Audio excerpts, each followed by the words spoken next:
Hi friends, video को last तक ज़रूर देखना। हम पहले आपको वीडियो के माध्यम से चैप्टर के बारे में सारी जानकारी देंगे। उसके बाद परीक्षाओं में बार बार पूछे गए महत्वपूर्ण एमसीक्यू पीवाईक्यू प्रश्न करेंगे।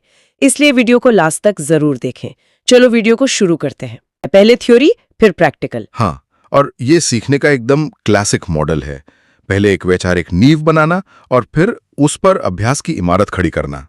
नमस्कार। चलिए आज बात करते हैं उत्तर प्रदेश की जीवन रेखाओं के बारे में। ये वो नदियां हैं जो सिर्फ पानी का जरिया नहीं बल्कि इस राज्य की पहचान, इसकी संस्कृति और इसकी अर्थव्यवस्था की बुनियाद हैं। तो आखिर ये नदियां उत्तर प्रदेश के लिए इतनी जरूरी क्यों हैं?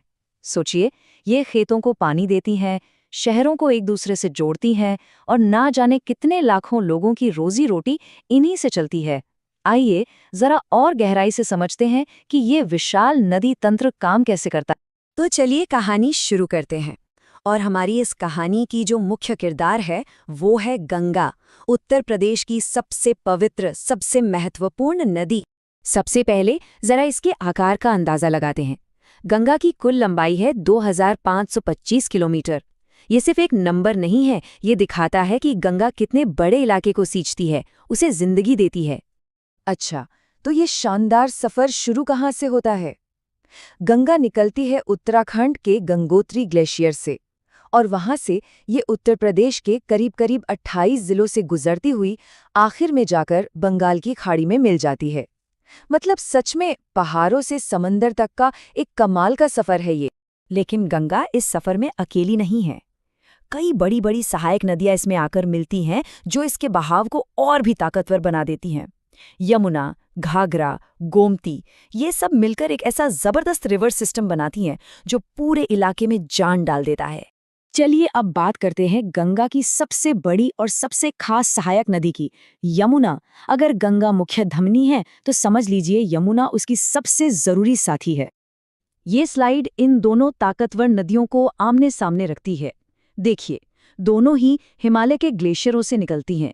गंगा गंगोत्री से तो यमुना यमुनोत्री से। यमुना जो 1376 किलोमीटर लंबी है, उत्तर प्रदेश से बहते हुए गंगा में ही मिल जाती है। ये दिखाता है कि इनका रिश्ता कितना गहरा है। और जहां ये दोनों मिलती हैं वो जगह तो अपने आप में ही बहुत खास है। प्रयागराज में, जिसे हम पहले इलाहाबाद के नाम से जानते थे, गंगा और यमुना का मिलन होता है। ये संगम, जिससे त्रिवेणी संगम भी कहते हैं, भारत की सबसे पवित्र जगहों में से एक है। इसका सांस्कृतिक और धार्मिक महत्व बहुत ज्यादा है। और हाँ, जैसे गंगा की सहायक नदियां हैं, वैसे ही यमुना की भी अपनी टीम है। चंबल, बेतवा और केन जैसी नदियां गंगा से मिलने से पहले यमुना में मिलती हैं और उसे और भी विशाल बना देती हैं। लेकिन कहानी सिर्फ गंगा और यमुना की नहीं है।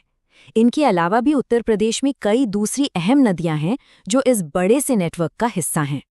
मिसाल के तौर पर घाघरा नदी, इसे अयोध्या में सरयू के नाम से जाना जाता है। या फिर गोमती नदी, जिसके किनारे लखनऊ और जौनपुर जैसे बड़े शहर बसे हुए हैं।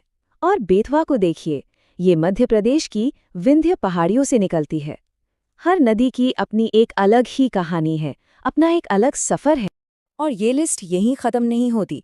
चंबल, राप्ती और शारदा, ये नदियां भी अलग अलग जगहों से आती हैं। कोई मध्य प्रदेश से, कोई नेपाल से, तो कोई उत्तराखंड से।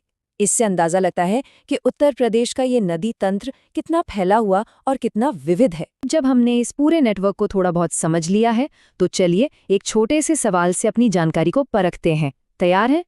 सवाल ये है कि गंगा और यमुना नदियों के संगम पर कौन सा शहर बसा है? ऑप्शन है आगरा, कानपुर, इलाहाबाद या फिर वाराणसी। थोड़ा सोचिए, क्या हो सकता है जवाब? और सही जवाब है इलाहाबाद, जिसे अब हम प्रयागराज के नाम से जानते हैं। यही वो जगह है जहां मशहूर त्रिवेणी संगम है। ये एक बहुत ही जरूरी भौगोलिक और सांस्कृतिक तथ्य है ना? और इस लंबे सफर का एक बहुत बड़ा और शायद सबसे अहम पड़ाव उत्तर प्रदेश ही है। पता है, यहाँ गंगा करीब 28 जिलों से होकर गुजरती है। इन्हीं के किनारों पर शहर बसे हैं, खेत लहराते हैं और जिंदगियां चलती हैं। इस लिस्ट में सबसे पहला नाम जाहिर है यमुना का, गंगा की सबसे बड़ी सहायक नदी। ये 1376 किलोमीटर का लंबा सफर तय करती है यमुनोत्री ग्लेशियर से निकलकर, और फिर प्रयागराज में होता है वो ऐतिहासिक संगम। ये सिर्फ नदियों का नहीं, दो संस्कृतियों का मिलन है। ये टेबल देखिए कितनी दिलचस्प बात बताती है। 3 बड़ी नदियां और तीनों के सफर की शुरुआत बिल्कुल अलग-अलग जगहों से। यमुना निकलती है उत्तराखंड के पहाड़ों से, घाघरा आती है सीधे तिब्बत के ऊंचे ग्लेशियर से, और गोमती, अरे वो तो यहीं उत्तर प्रदेश की जमीन पीलीभीत से निकलती है। हर नदी की अपनी कहानी, अपना अलग रास्ता। बेतवा, चंबल, केन, राप्ती, ये लिस्ट ही अपने आप में बताती है कि यूपी का रिवर सिस्टम कितना रिच है, कितना डाइवर्स है, और इनमें से हर नदी, चाहे छोटी हो या बड़ी, अपने अपने इलाके की जान है। अब जैसे केन नदी को ही ले लीजिए। हाँ, लंबाई में ये गंगा या यमुना के सामने शायद छोटी लगे, सिर्फ 427 किलोमीटर, पर बुंदेलखंड जैसे इलाकों के लिए इसकी अहमियत किसी भी बड़ी नदी से जरा भी कम नहीं है। तो ये रहा पहला सवाल, ध्यान से सुनिएगा। कौन सा शहर गंगा नदी के किनारे पर नहीं है? ऑप्शन है कानपुर, वाराणसी, प्रयागराज या फिर लखनऊ।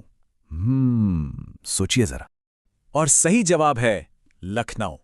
जी हां, उत्तर प्रदेश की राजधानी गंगा के किनारे नहीं, बल्कि खूबसूरत गोमती नदी के किनारे बसी है। ये एक ऐसी कॉमन मिस्टेक है जो अक्सर लोग कर देते हैं। ठीक है, अब अगला सवाल थोड़ा ज्योग्राफी का। ऐसी कौन सी नदी है जो 2 बड़े राज्यों यानी उत्तर प्रदेश और बिहार के बीच एक नेचुरल बॉर्डर बनाती है? और इसका जवाब है कोसी नदी। ये एक परफेक्ट एग्जाम्पल है कि नदियां सिर्फ जमीन को नहीं सींचती, बल्कि राज्यों की सीमाएं भी तय करती हैं। चलिए, अब आखिरी सवाल, ये थोड़ा अलग है। क्या उस नदी का नाम पता है जिसे बिहार का शोक या सौरो ऑफ बिहार भी कहा जाता है? हिंट ये है कि ये नदी अपनी विनाशकारी बाढ़ के लिए जानी जाती है। और इसका जवाब भी है कोसी नदी, वही नदी जो बॉर्डर बनाती है।